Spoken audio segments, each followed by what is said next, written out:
Welcome to the Exit Rich podcast, where the leading authority on buying, selling, fixing, and growing companies, Michelle Seiler Tucker, is dedicated to helping you find the path to retire rich and move on to your next adventure by exiting your business for the desired dream price you deserve. Get ready to exit rich with your host, Michelle Seiler Tucker. Hi, I'm Michelle Seiler Tucker, the host of Exit Rich podcast. I've been in the mergers and acquisitions industry for over 26 years, specializing in buying, selling, fixing, and growing businesses. And my most recent book, Exit Rich, endorsed by Steve Forbes, is a Wall Street Journal and USA Today bestseller. It's really crazy to think that there's over 30.8 million businesses in the United States, 99 of them really being small businesses.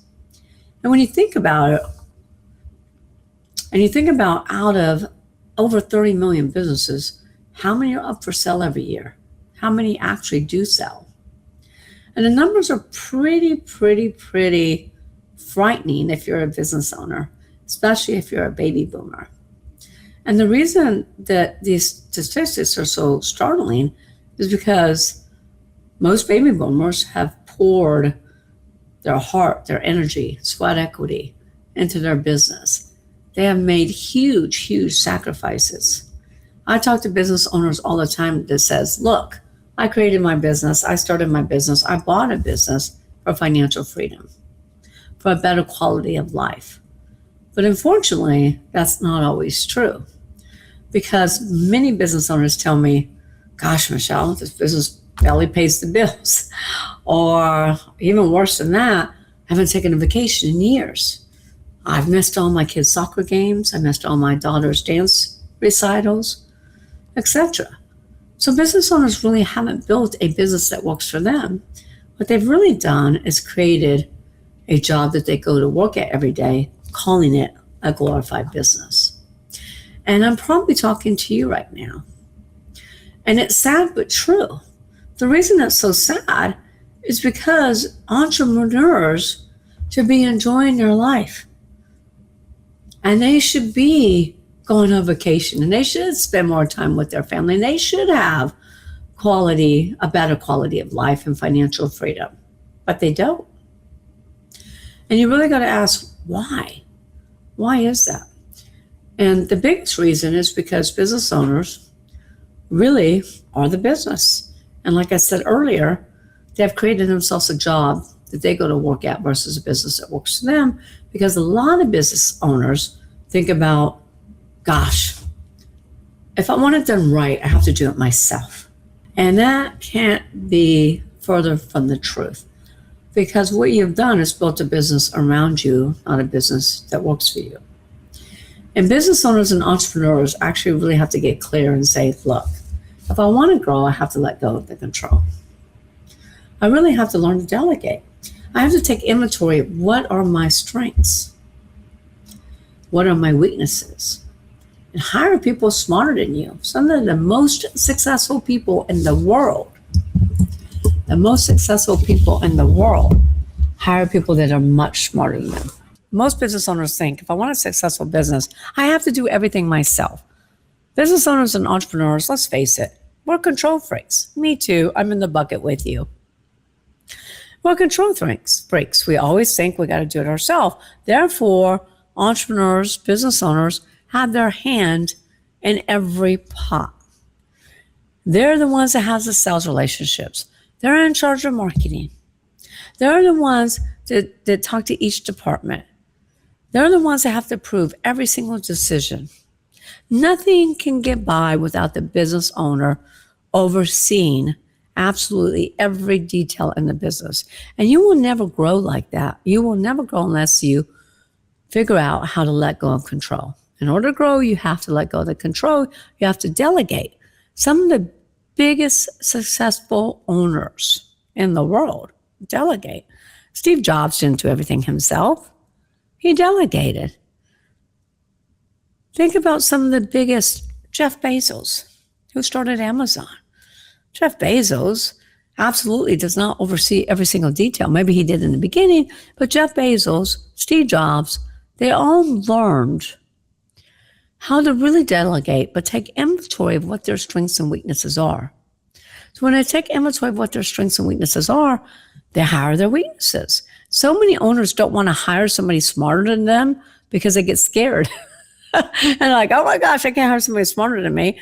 And they don't. If you don't hire somebody smarter than you that has the skill sets that you don't possess, you will never really grow your company.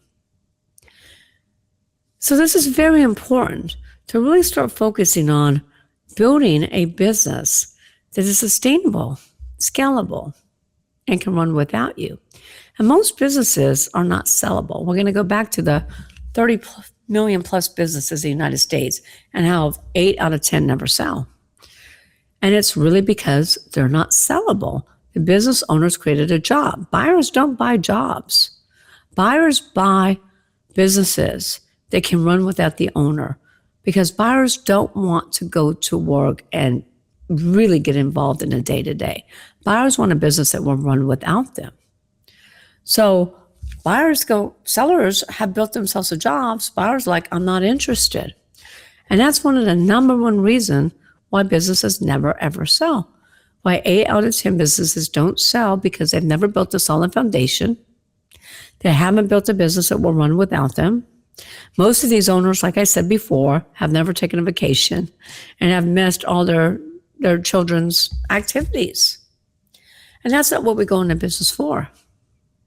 So you really have to stop and think about that. How do I build a sustainable, scalable business that's sellable? The other biggest reason that 8 out of 10 businesses will not sell is because business owners don't plan their exit. Their GPS exit that we've talked about on the last podcast. They don't think about selling until a catastrophic event has occurred. They don't really give it any thought whatsoever till they wake up one day and go, whew, I'm burned out. I'm exhausted. I can't continue to run this business. I can't deal with the employees. I can't deal with the AI and software changes. I just can't deal. And then they want to sell the business. And then they want to sell it for $10, $15, $20 million. But guess what? They never did a business evaluation. They never actually ever found out what their business is worth. So they want to sell it at $10, $15, $20 million, but they don't know what it's worth. And most business owners really think about their business and they think about, okay, if I'm going to sell my business, what do I need? They don't think about value. They don't think about what the business is worth to a buyer. They think about, what do I need to walk away and retire on? Or they think about, what do I need to leave and start my next masterpiece? Well, really what they should be thinking about is, what is the value that my business will bring a first-time buyer or a strategic buyer? What is the value that it will bring a strategic that will catapult their business to the next level? Because buyers don't care about what you need. They don't really give a crap. Buyers care about the value that your business brings to them. So it's really, really, really important to know the value of your most valuable asset, which is your business. It really cracks me up because entrepreneurs will go to the doctor once a year. We want to make sure that our heart's still ticking and our body's still clicking. And we want to make sure that we're in good health. We'll take our car to the mechanic once a year, get an alignment, make sure the car is working on all cylinders. But then we think about our most valuable asset, which is our business. And most owners don't think about it that way. They think about it as, hey, here's a job I'm going to work at, or here's a business that I own. But they never really look at it, take stock and go, wow, this is a valuable asset. This is worth more than my financial portfolio. This is worth more than my house. This is worth more than all my possessions. And you leave everything to chance. You don't leave your health to chance. You make sure you get that 1 year physical checkup. You don't leave your car to chance. You make sure you get a tune-up. But you take your business, who may or may not run it But you take your business, who might or might not be running on all 6 cylinders, and you never get it evaluated until you wake up one day and say, hey, I have to sell my company. And you have no idea whatsoever what it's worth. It's not worth what you need. It's worth the value that it brings to the buyer. And that is financial suicide when you don't get a annual valuation checkup to know what your business is worth today. Because if you said, I want to sell my business today, and I really want you to think about that, because if I was to walk in and say, hey, I want to buy your business, I'm going to give you an offer. And let's say I make you a really great offer. Can you accept it today? Will you accept it today? Will you take my offer? And in many cases, most owners should say, yes, that's a great offer. Let me sell your business. In most cases, an owner says, wow, I'd love to take that offer, but I can't take that offer now because my business is not sellable. It's me. And maybe I want to stay on working for the company, or maybe I want to exit and finally travel the world. Because your business is not sell ready. It's not exit rich ready. So you really need to build that exit rich ready business. It's one of the most important things you will ever do in your life. But when everybody, and I say pretty much everybody, that's why 8 out of 10 businesses do not sell. When everybody takes their business for granted, doesn't realize it's their most valuable possession, puts everything else in front of it, and doesn't focus on what I want to sell my company for. What's my destination? $20 million. What's my business worth today? $15 million. What's my time frame? 3 to 5 years. Can the business run without me? What are the buyers looking for? What's the KPIs? When you can't answer all of that, my friends, you don't have a sellable company. So you really have to do some soul searching and some research. Internal research, and really focus on your business. Where do you want to, you really have to focus on your business. What is your objectives? What do you want to do with your business? What is your vision? You're not going to run your business forever. And when entrepreneurs think that, when they think, hey, I don't think about selling my business because I don't want to sell it. I love my business. I'm passionate about my business. I love what I do. I don't want to sell it. Well, I will tell you that is not a wise decision. That is not prudent at all. I talked to a gentleman yesterday. He says, I never think about selling my business because I don't want to sell my business. I'll just run it forever. Nobody just runs their business forever anymore. That's unrealistic. Oh, I'll gift it to my kids or sell it to my kids. That also is unrealistic. Your kids don't want your business. Your kids have seen you work really, really, really hard. They've seen you bring work at home. They've seen you miss their events. Some kids grew up in your business and said, oh my gosh, I could never do this. Less than 5% of generational equity, or companies are passed from generation to generation to generation, actually ever comes to fruition anymore. It used to be a high number. 60, 70, 80% of companies would pass on to the next generation. This doesn't happen anymore. Kids don't want your business. So you really have to think about, what is my vision for my company? You're not going to live forever. Catastrophic events occur. COVID occurred. Financial debacles occur. Health issues happen. Partner disputes happen. Divorce. There's a 51% divorce rate in our country. Divorce happens. You really got to start thinking about that exit. Timing is everything. And you can't just wake up one day and say, hey, I want to sell my company. And when you are ready to sell your company, you also got to look at the market. What are the market trends? Where is the market coming? Owners are typically buried in their business. They're buried in the day today. I call entrepreneurs firefighters. Firefighters, because they're always putting out fires in their business. And they have blinders on. They most often don't look at external factors. They don't look at, oh my gosh, the competition. We have brand new competition. We never knew it. This happened to a lot of small businesses when Walmart came in. It's happened to a lot of small businesses when Sam's came in, when Costco's came in, when Amazon started selling everything. And I do mean everything.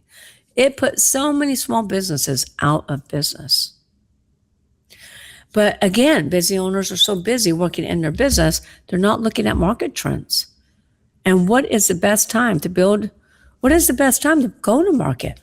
Number one, you got to build that sustainable, scalable, sellable business that can run without you. Number two, you have to time it with the market, what's going on. Nothing stays the same. And that's what happens to a lot of baby boomers. A lot of baby boomers say, look, I want to keep running my business as I always have.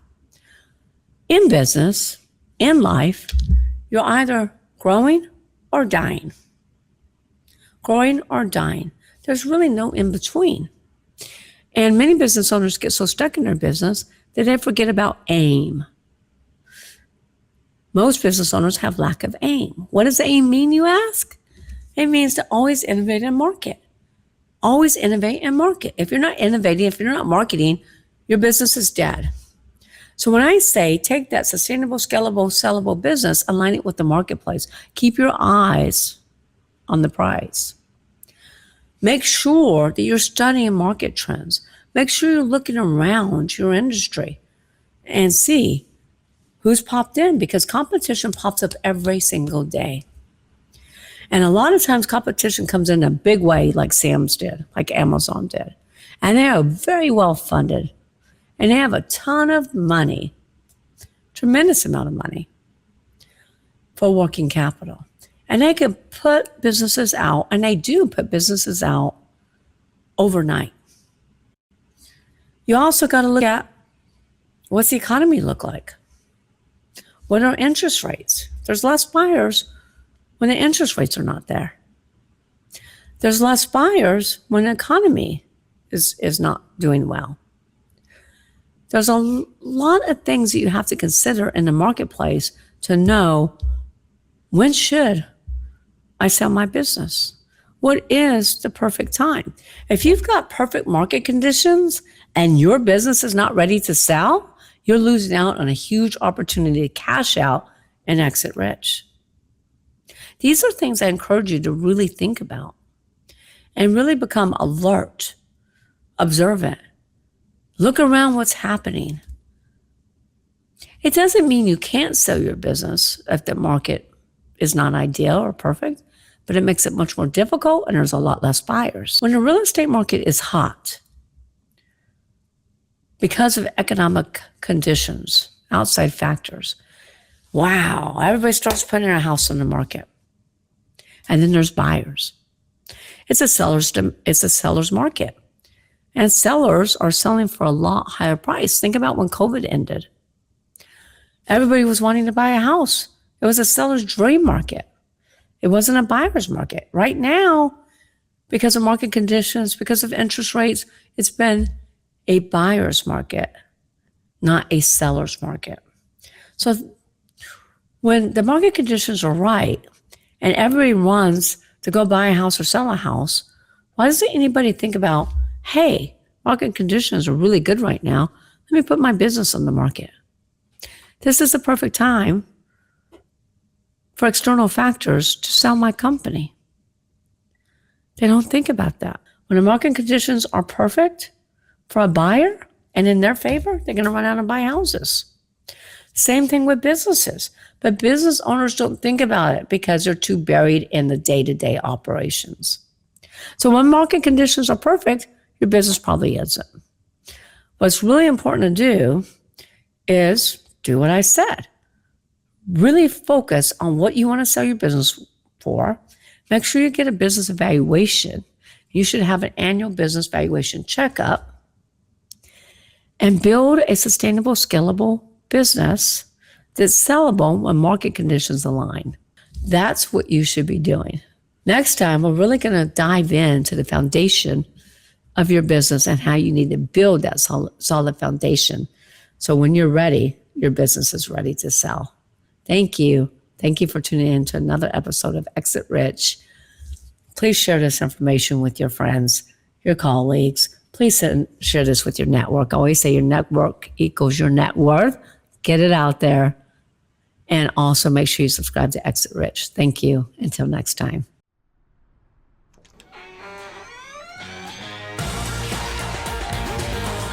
Thanks for listening to the Exit Rich podcast. Don't forget to check out Michelle Seiler Tucker's Build to Sell Blueprint books and Exit Rich, along with more blogs, videos, and resources at exitrichpodcast.com. Be sure to connect with Michelle on Facebook or LinkedIn and stay tuned for her next episode by subscribing in your favorite podcast player.